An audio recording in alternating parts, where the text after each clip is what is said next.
মাহফিল শেষ হওয়ার পর 2 গেট দিয়ে বের হতে দেওয়া হয়েছে। এই গেট দিয়ে বের হলে 3 প্যাকেট করে তাবারক দেওয়া হবে, আর ওই গেট দিয়ে বের হলে 1 প্যাকেট করে তাবারক দেওয়া হবে। ভাইরা, আপনারা 1 প্যাকেটের লাইনে যেতে পারেন, কিন্তু আমাকে যেহেতু মাহফিল কর্তৃপক্ষ বলছে এই গেট দিয়ে বের হলেই 3 প্যাকেট দেওয়া হবে, আমি কিন্তু 3 প্যাকেটের লাইনে যাব। আপনারা কি 1 প্যাকেটে না 3 প্যাকেটে? বেশি পেতে কম নিব কেন ভাই?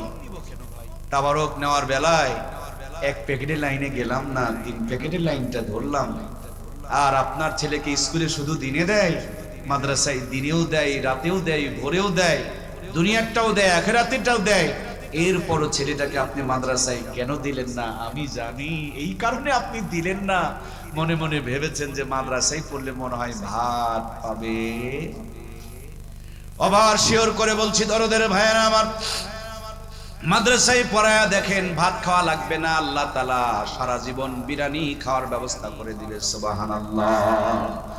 ছোট্ট একটা গ্রামেও যদি ইমামতি করে 30 দিন 30 বাড়িতে 30 রকম হাতে আর 30 রকম স্বাদে, একেবারে যদি গরিব মানুষের বাড়িতেও ইমামের খাবারের পালি হয়, এত সুন্দর করে ডিম ভাজি আর আলুর ভর্তা বানাই, আর হুজুরের কোরআন পড়া, সত্য কথা বলার জিহ্বার ধারই আলাদা, আলু ভর্তা ডিম ভাজি দিয়াও 3 প্লেট মেরে দেয়। কথা বলুন ঠিক